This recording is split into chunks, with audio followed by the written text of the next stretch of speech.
You taught us about resolve.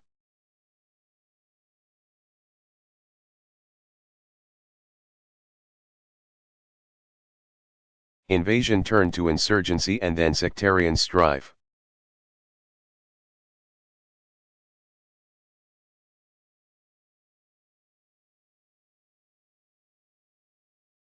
But you persevered, tour after tour, year after year.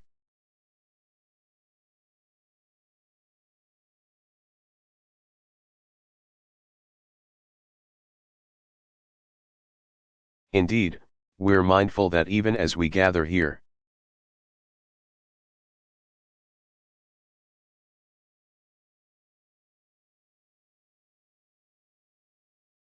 Iraq veterans continue to risk their lives in Afghanistan, and our prayers are with them all tonight.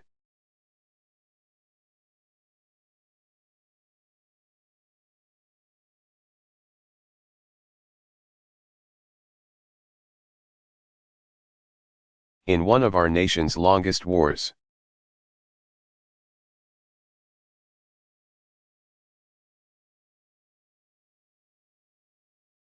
you wrote one of the most extraordinary chapters in American military history.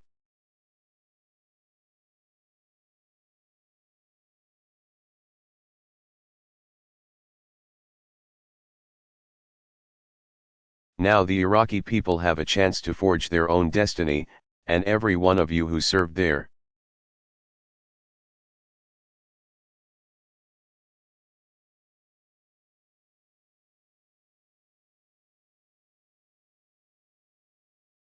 Can take pride in knowing you gave the Iraqis this opportunity, that you succeeded in your mission.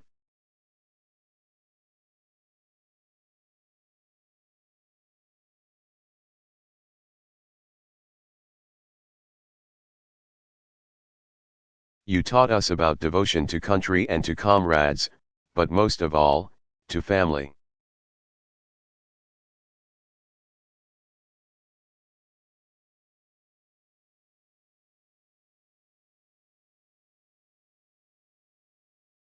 Because I know that some of the hardest days of war were the moments you missed back home.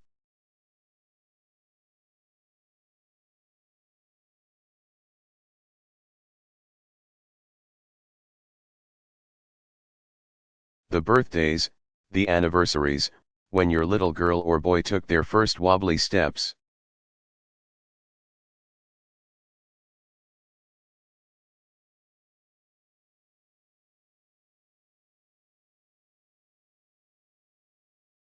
And behind every one of you was a parent, a spouse, a son, or a daughter.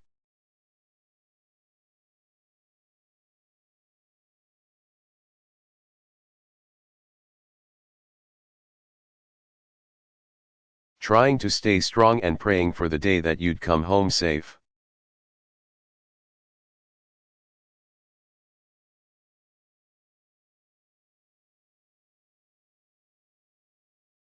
And that's why Michelle and Dr.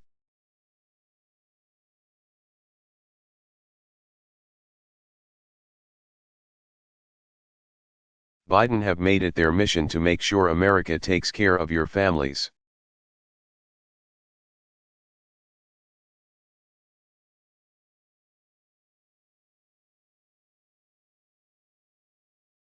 Because they inspire us as much as you do.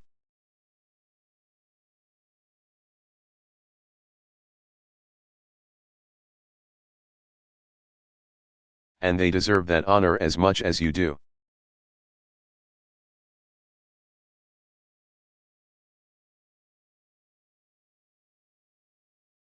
That's why I'd ask all the spouses and the partners and families to stand up and accept.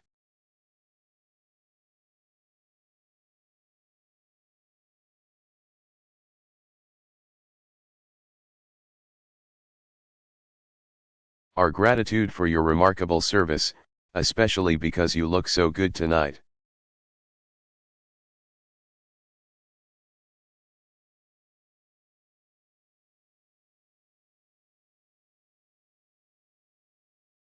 You taught us about sacrifice, a love of country so deep, so profound, you were willing to give your lives for it.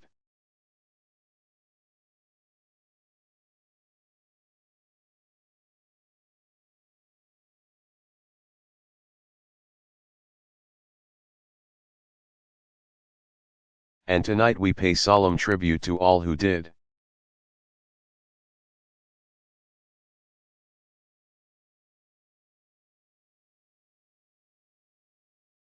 We remember the first, on that first day of war, Major J. Thomas Aubin.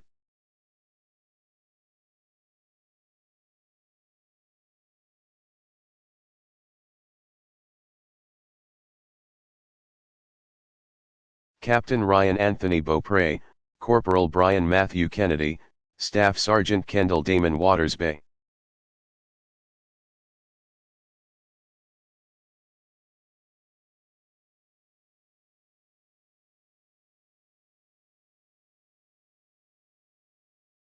And we remember the last, Specialist David Emmanuel Hickman, November 14, 2011.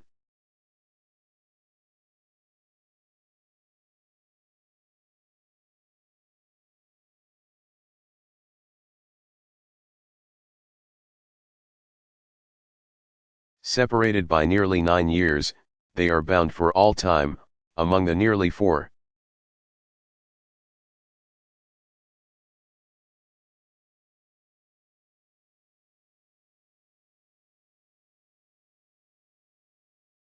"500 American patriots who gave all that they had to give.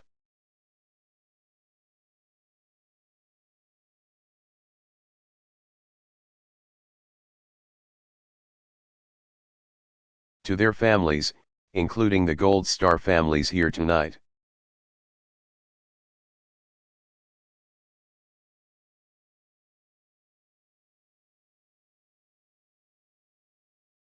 Know that we will never forget their sacrifice and that your loved ones live on in the soul of our nation, now and forever.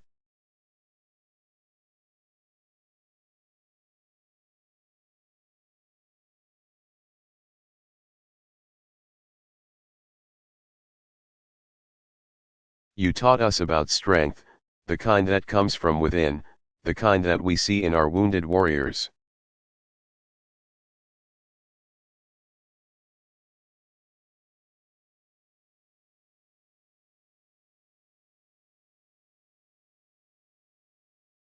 For you, coming home was the start of another battle, the battle to recover, to stand, to walk, to serve again.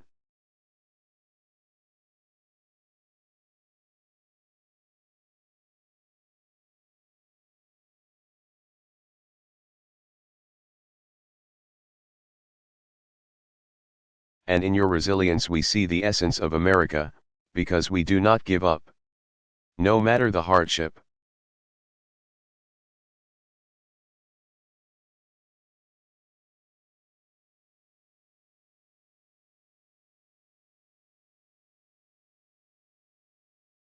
We push on.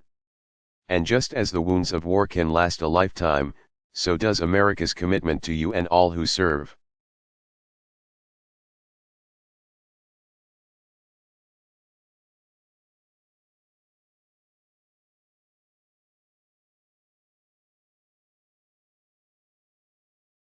To give you the care you earned and the opportunities you need as you begin the next proud chapter in your lives.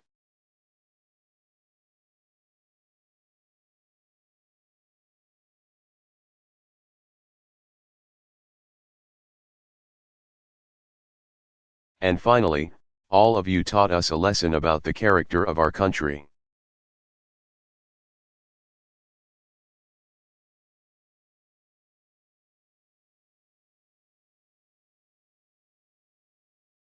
As you look across this room tonight, you look at our military, we draw strength.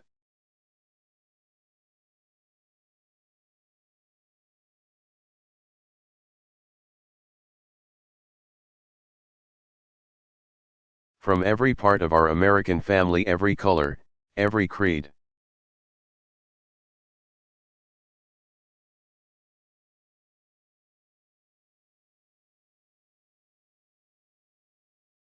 Every background, every belief, and every day, you succeed together, as one American team.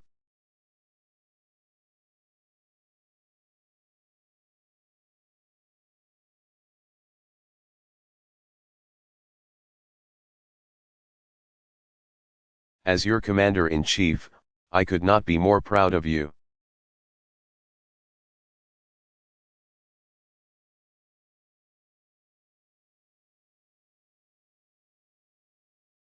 As an American, as a husband and father of 2 daughters.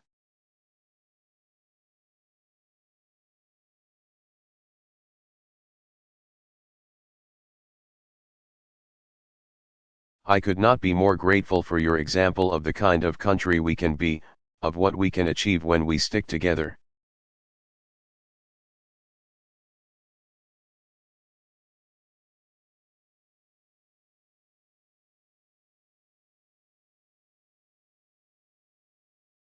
So I'll leave you with a picture that captures this spirit.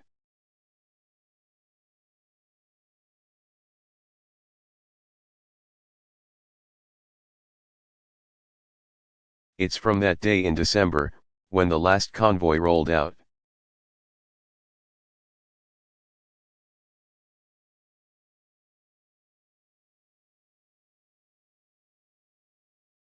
Five American soldiers standing beside their vehicle, marked with the words, "Last vehicle out of Iraq."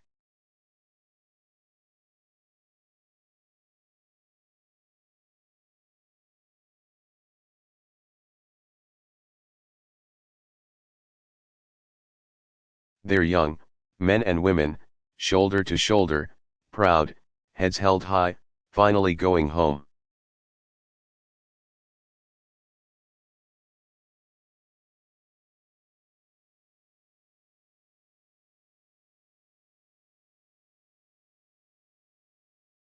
And they were asked what it was like to be, literally, the last troops out of Iraq.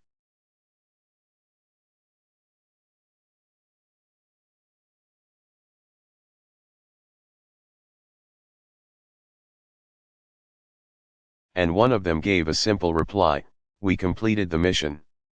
We completed the mission. We did our jobs."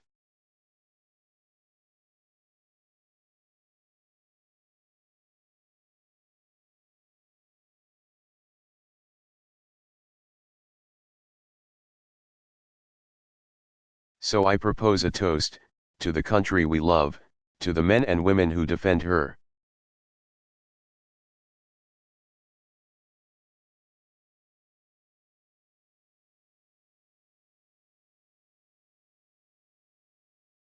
And to that faith, that fundamental American faith that says no mission is too hard, no challenge is too great.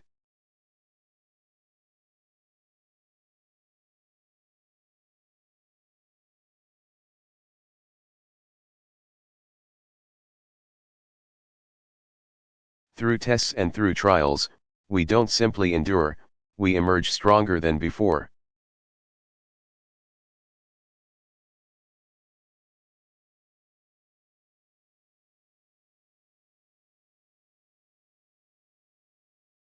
Knowing that America's greatest days are still to come, and they are great because of you.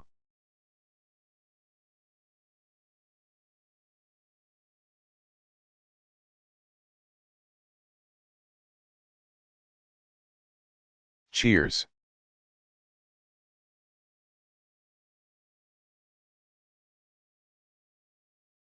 President Obama offers toast.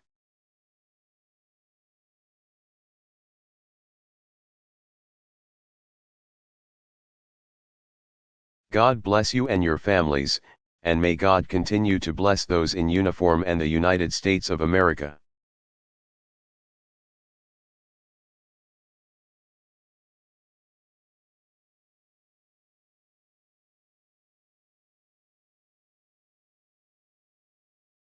Thank you very much, everybody.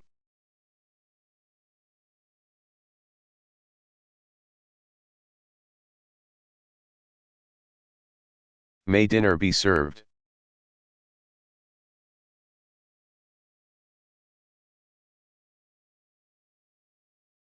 Barack Obama.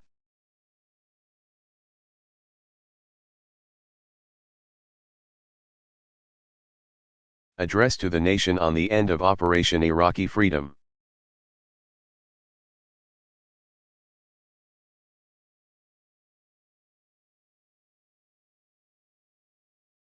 Delivered August 31, 2010, Oval Office of the White House, Washington, D.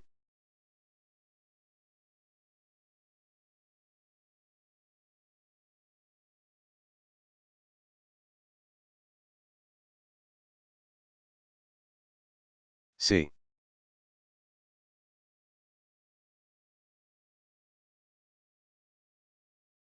Good evening.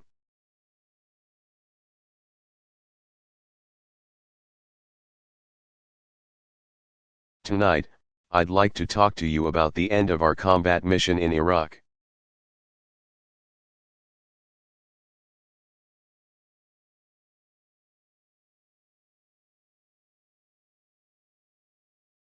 The ongoing security challenges we face, and the need to rebuild our nation here at home.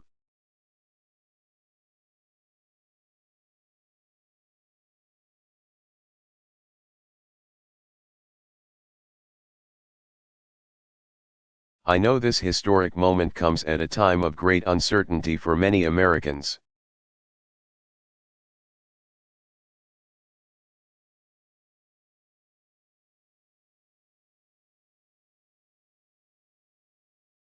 We've now been through nearly a decade of war.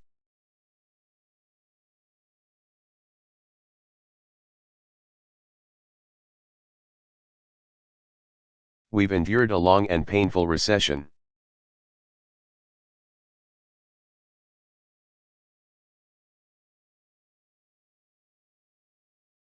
And sometimes in the midst of these storms, the future that we're trying to build for our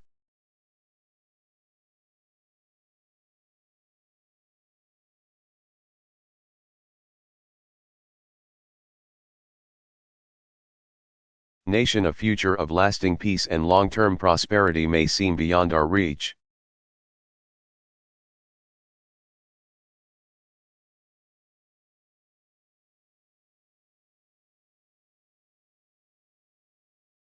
But this milestone should serve as a reminder to all Americans that the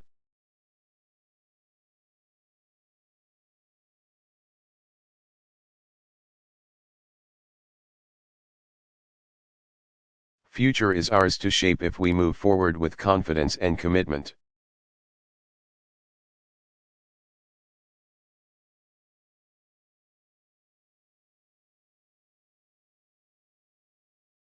It should also serve as a message to the world that the United States of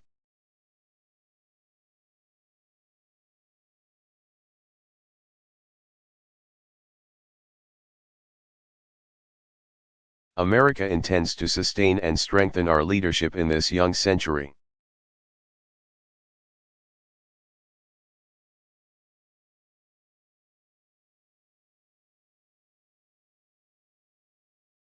From this desk, 7.5 years ago, President Bush announced the beginning of military operations in Iraq.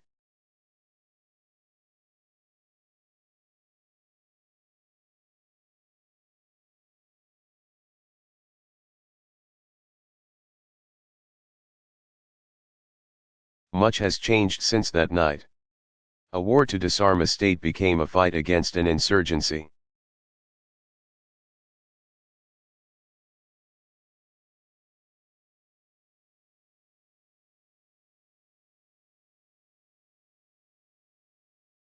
Terrorism and sectarian warfare threatened to tear Iraq apart.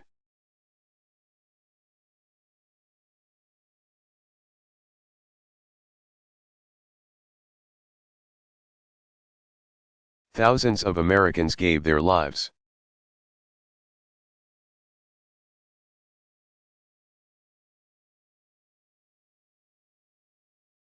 Tens of thousands have been wounded.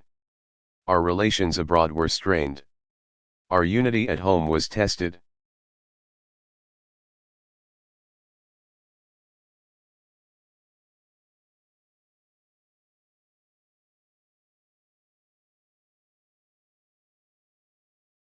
These are the rough waters encountered during the course of one of America's longest wars.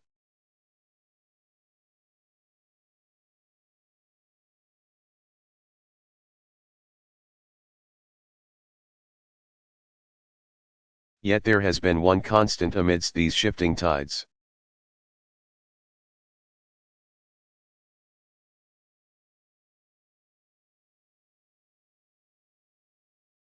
At every turn, America's men and women in uniform have served with courage and resolve.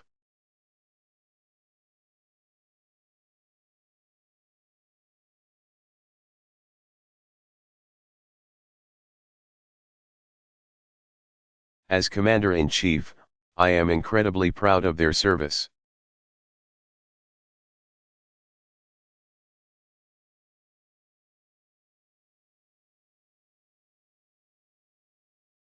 And like all Americans, I'm awed by their sacrifice, and by the sacrifices of their families.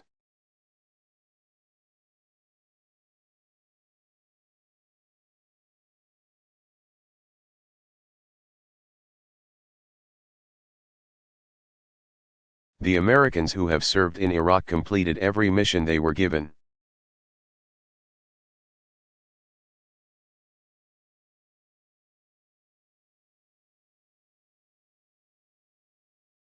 They defeated a regime that had terrorized its people.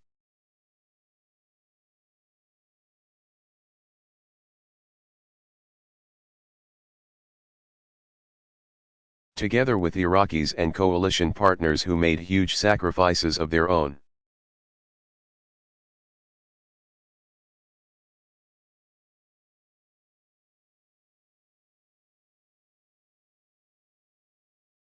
Our troops fought block by block to help Iraq seize the chance for a better future.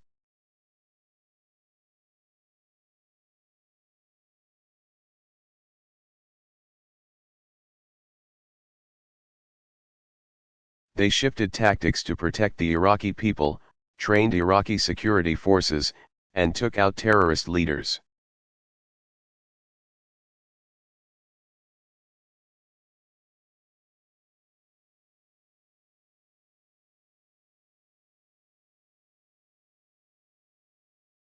Because of our troops and civilians and because of the resilience of the Iraqi people.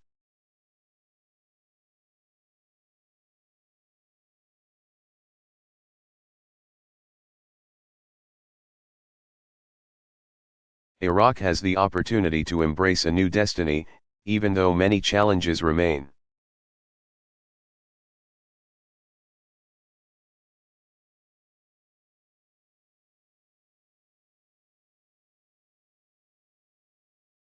So tonight, I am announcing that the American combat mission in Iraq has ended.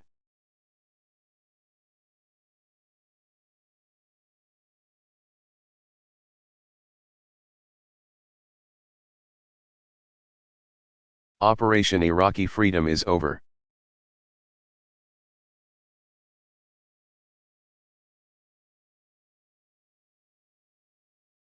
And the Iraqi people now have lead responsibility for the security of their country.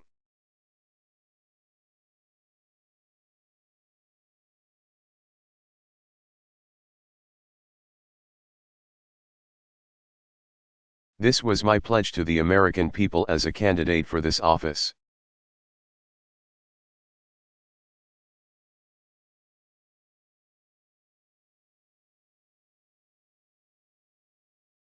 Last February, I announced a plan that would bring our combat brigades out of Iraq.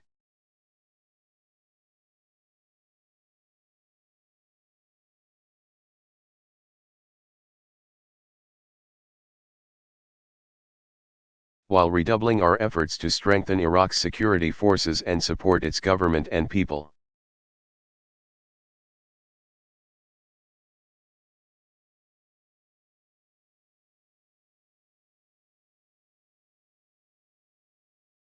That's what we've done.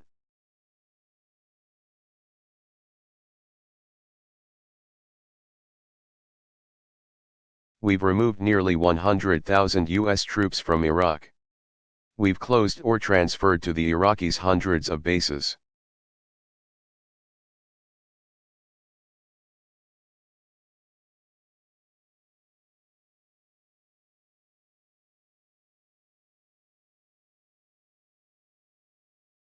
And we have moved millions of pieces of equipment out of Iraq.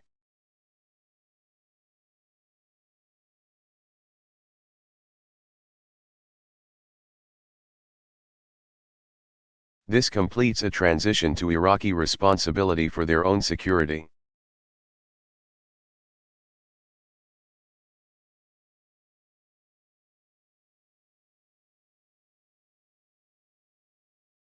U.S. troops pulled out of Iraq cities last summer.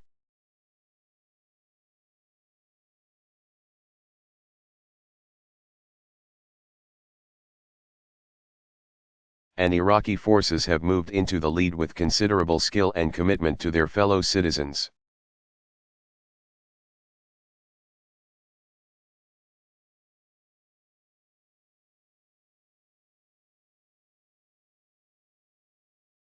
Even as Iraq continues to suffer terrorist attacks.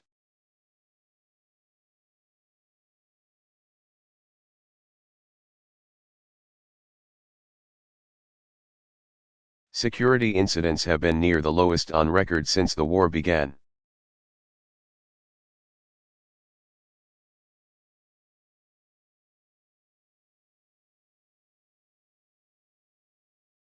And Iraqi forces have taken the fight to al-Qaeda, removing much of its leadership in Iraqi-led operations.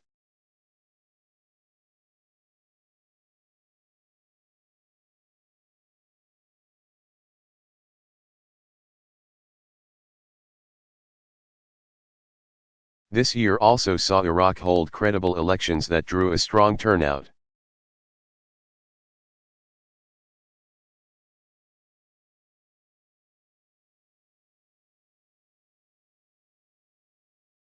A caretaker administration is in place as Iraqis form a government based on the results of that election.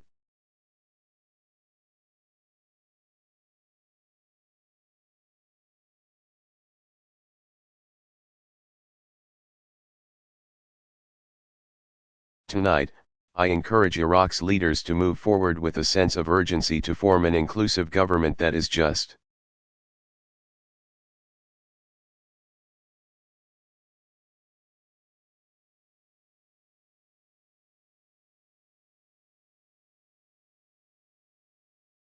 Representative, and accountable to the Iraqi people.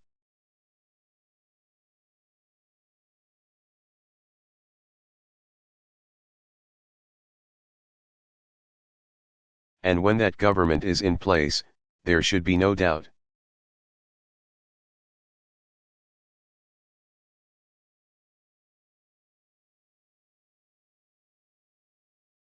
The Iraqi people will have a strong partner in the United States.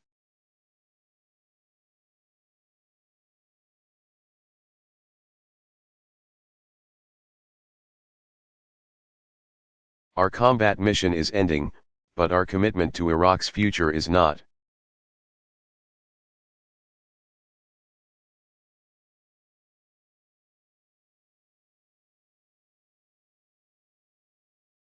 Going forward, a transitional force of U.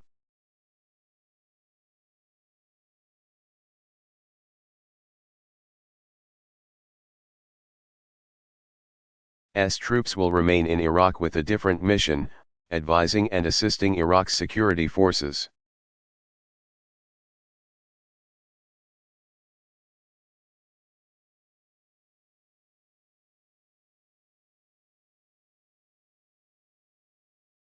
Supporting Iraqi troops in targeted counter-terrorism missions, and protecting our civilians.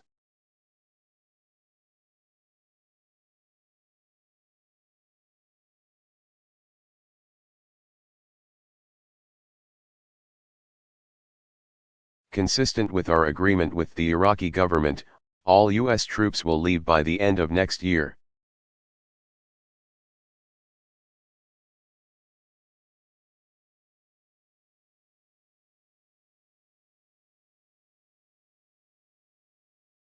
As our military draws down, our dedicated civilians, diplomats, aid workers,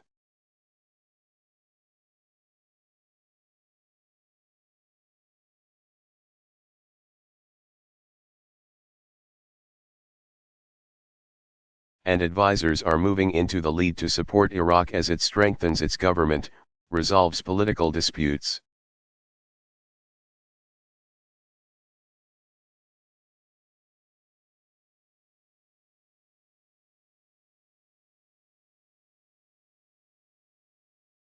resettles those displaced by war, and builds ties with the region and the world.